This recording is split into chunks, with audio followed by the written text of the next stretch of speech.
Hello friends, स्वागत है आपका आपके YouTube channel pregnancy and child care TV में। और मैं हूं आपके साथ श्रुति। तो फ्रेंड्स, अगर अभी भी मैं आपसे पूछूं या आज भी मैं किसी से पूछूं कि आपको नॉर्मल डिलीवरी चाहिए या सी सेक्शन डिलीवरी चाहिए, तो 80% लेडीज़ जो हैं, चांसेस ये हाई हैं कि वो बोलेंगे हमें नॉर्मल डिलीवरी चाहिए। क्योंकि नॉर्मल डिलीवरी में ऐसा होता है कि नॉर्मल डिलीवरी में आपको शुरुआत में तो बहुत ज़्यादा पेन होता है, बहुत ज़्यादा दर्द होता है, पर इसकी रिकवरी बाद में बहुत अच्छे से होती है। इसलिए लोग नॉर्मल डिलीवरी को ज़्यादा प्रेफर करते हैं और नॉर्मल डिलीवरी अच्छी भी होती है। तो लेकिन नॉर्मल डिलीवरी के लिए आपको कुछ चीज़ों का खास ध्यान रखना चाहिए। जब आप अपने को इसके लिए अच्छे से प्रिपेयर करेंगे, कुछ चीज़ों का आप खास ध्यान रखेंगे, तब आपके नॉर्मल डिलीवरी होने के चांसेस हाई हो जाते हैं। तो ये वीडियो बहुत ही इंपॉर्टेंट होने वाली है, तो इस वीडियो को प्लीज़ स्किप मत कीजिएगा। ये वीडियो आपके लिए बहुत ही ज़रूरी है, इसको ज़रूर पूरे से पूरा देखिए, लास्ट तक देखिए, आपको बहुत अच्छी इन्फॉर्मेशन इसमें मिलने वाली है। तो चलिए वीडियो को स्टार्ट करते हैं। सबसे पहली चीज़ जो आपको नॉर्मल डिलीवरी के लिए करनी होती है, वो ये होता है कि आपको गुनगुना पानी पीना चाहिए। आप शुरुआत से ही गुनगुना पानी पीजिए। इसमें मैं एक चीज़ और ऐड करना चाहूँगी कि अगर आप जो मैं चीज़ें यहाँ पे बताने वाली हूँ, अगर ये चीज़ें आपको 5th मंथ से करना शुरू कर देना चाहिए, यानी कि 5वें महीने से। पर अगर आपने किसी भी तरीके से इसको मिस कर दिया या आप नहीं कर पाएँ, तो आपको डिलीवरी के 15-20 दिन पहले भी आप इसको करना शुरू कर सकते हैं। तब भी आपको उतनी ही मदद मिलेगी, आपके चांसेस उतने ही हाई रहेंगे जितने कि आपने 5वें महीने से किया होता तब रहते। तो सबसे पहली चीज़ जो मैं बात कर रही थी, वो है गुनगुना पानी। तो आपको गुनगुना पानी पीना है, आपको 5th मंथ से गुनगुना पानी पीना शुरू कर देना है।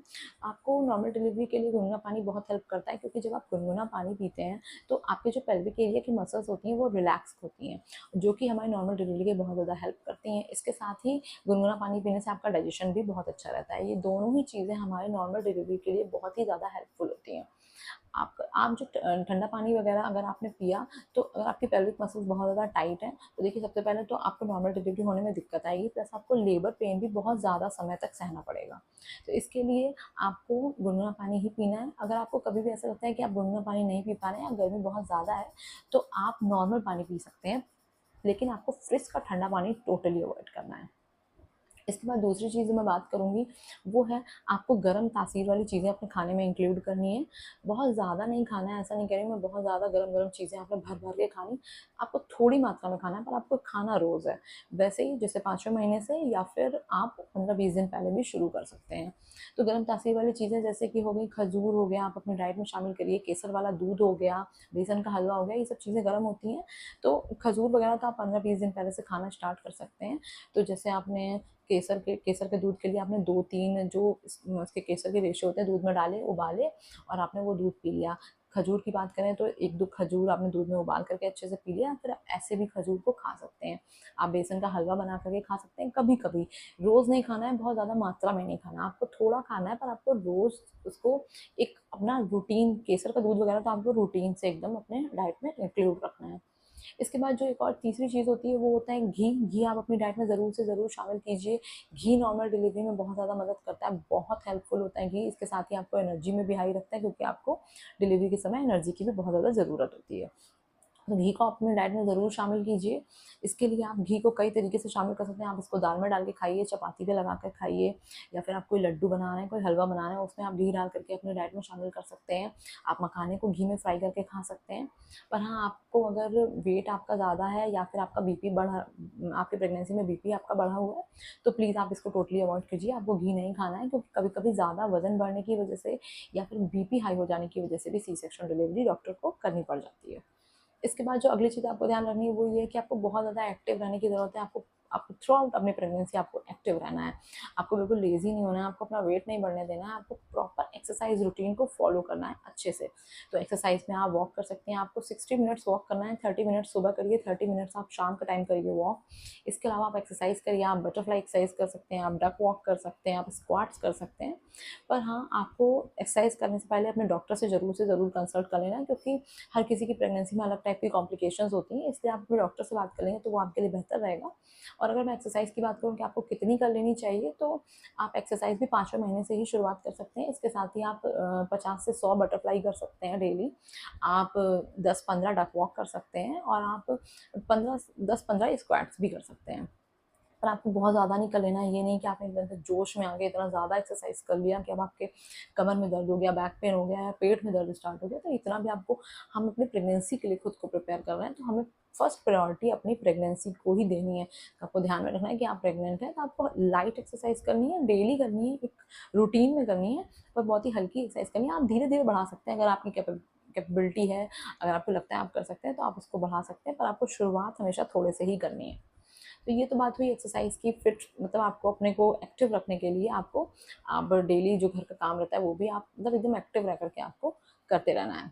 इसके बाद ये तो आप फिजिकली फिट हो गए, पर क्या आप मेंटली फिट हैं? आपने फिजिकली तो बहुत ज़्यादा स्ट्रेंथ एक्वायर कर ली, पर मेंटली आप, आपके दिमाग में चल रहा है कि नहीं मैं तो नॉर्मल डिलीवरी नहीं कर सकती, उसमें तो बहुत ज़्यादा पेन होता है या उसमें तो बहुत ज़्यादा दिक्कत आती है।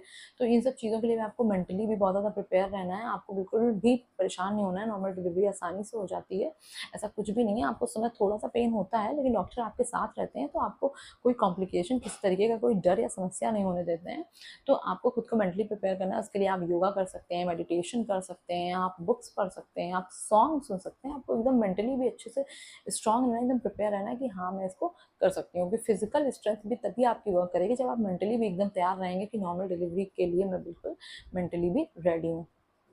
इसके बाद जो अगली चीज़ आपको ध्यान में रखनी है वो ये है कि आपको अपना बीपी बहुत ज़्यादा हाई नहीं होने देना, आपको अपना शुगर भी बहुत ज़्यादा हाई नहीं होने देना। क्योंकि ये सब चीज़ें भी जब होती हैं तब भी कभी कभी डॉक्टर को मजबूरन तुरंत अर्जेंट में सी सेक्शन करना पड़ जाता है। तो आपको बीपी को कंट्रोल में करने के लिए आपको नमक अपनी डाइट में बहुत ज़्यादा शामिल नहीं करना है।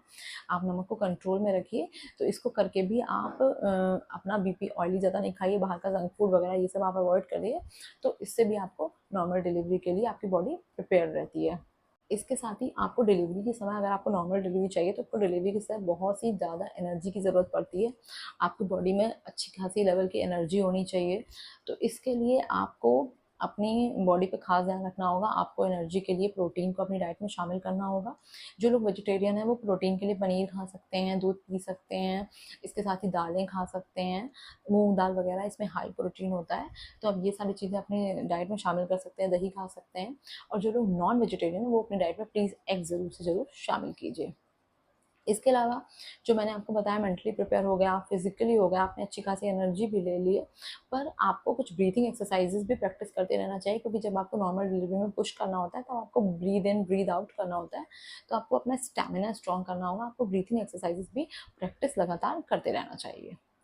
तो आज के वीडियो में बस इतना ही, यही था मेरा आज का वीडियो। आपकी नॉर्मल डिलीवरी को आसान बनाने के लिए मैंने कुछ तरीके आपको बताए। आप इन तरीकों को अगर ध्यान में रखेंगे तो अगर आपने 5वें महीने से नहीं भी शुरू किया तो आप इसको 15 से 20 दिन पहले भी अगर आप इसको स्टार्ट कर देंगे, अपनी डिलीवरी के 20 दिन पहले से भी आप इसको शुरू करेंगे ना, तो ये आपके नॉर्मल डिलीवरी के चांसेस को बहुत ही ज़्यादा हाई कर देगी, आपकी डिलीवरी को नॉर्मल होने में मदद करेगी।